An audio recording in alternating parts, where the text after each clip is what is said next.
so here I am. I just delivered an order to an apartment complex, and GrubHub's giving me grief. Sometimes it just doesn't know where it is. And they gave me an address that actually went to the hotel that's next door. And so this is the message that I got when I tried to mark arrived on the, yeah. And you can click retry all day long. You can click cancel. That's all you can do. GrubHub gives you no options on what to do. So anyway, here I go. I'm going to backtrack a little bit before I start my next delivery, because this is a 2-order pickup that I did. And so I'm going to wiggle back through the apartment complex. I'm going to go to where they think it is, because they say the street address is 3202. 3202 is not where GrubHub thinks it is.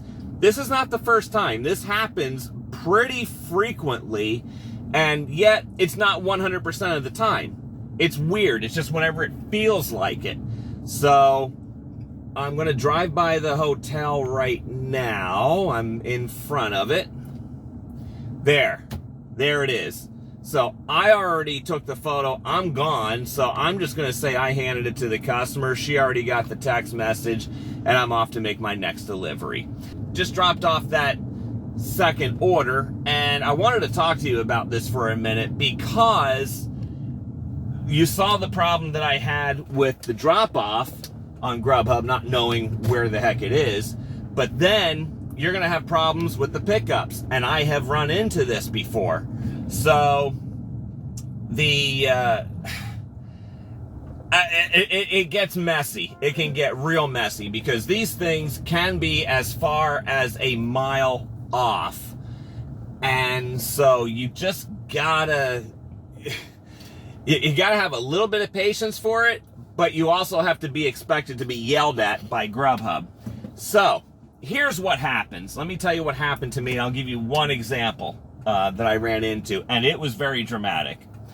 So I was picking up an order from a Chinese restaurant, and the GrubHub thinks it was about 1.5 miles away.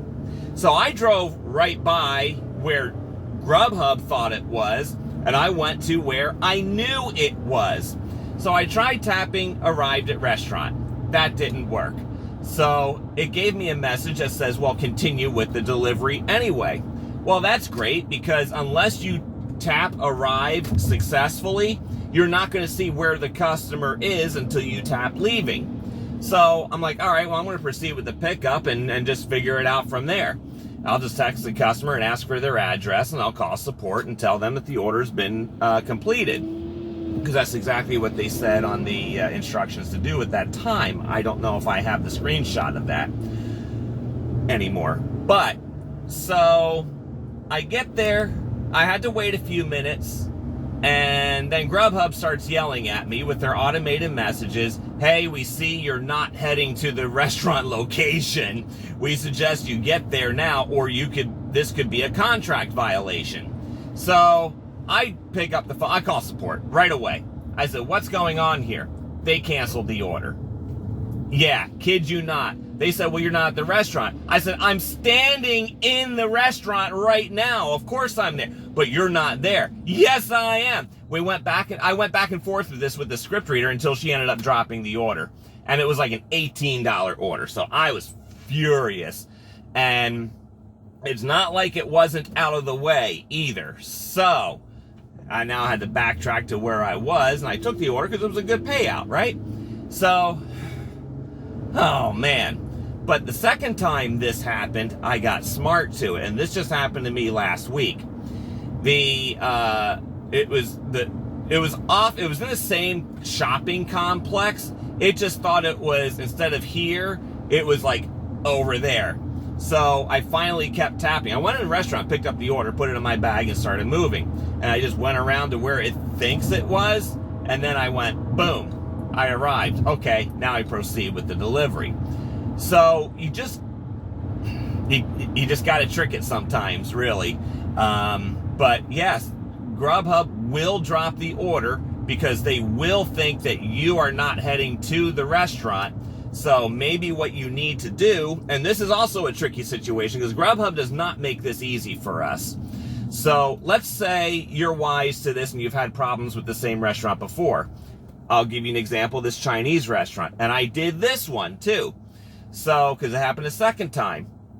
So when I start driving by the location that GrubHub thought it was, I tapped arrived and kept driving. Well, then I get to the restaurant, had to wait maybe 5 minutes. GrubHub starts yelling at me again, saying, you are not heading to the customer's house. You got to get going. Holding orders like this is a contract violation and so on.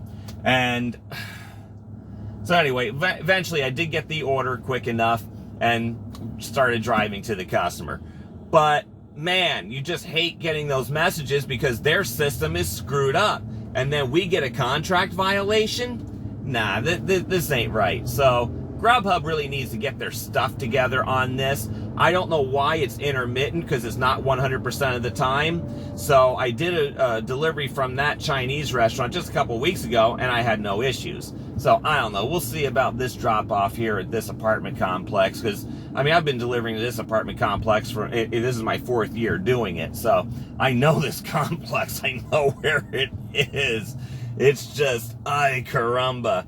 So I don't know. I mean, at least Uber Eats, when you're ordering, you can, if you're ordering from your house, you can tap pin location because it already knows where you are when you're setting up the order, and you just tap it right there and it can bring you right to your unit. So GrubHub needs to up its game on that a little bit. So I hope that helps. I'm Brian with Bulldog Delivers. Thank you to all the new subscribers. I'm really happy to see you. I really appreciate every single one of you, especially those who have been here from the very beginning. And I look forward to talking to you next time. Until next time, go get 'em!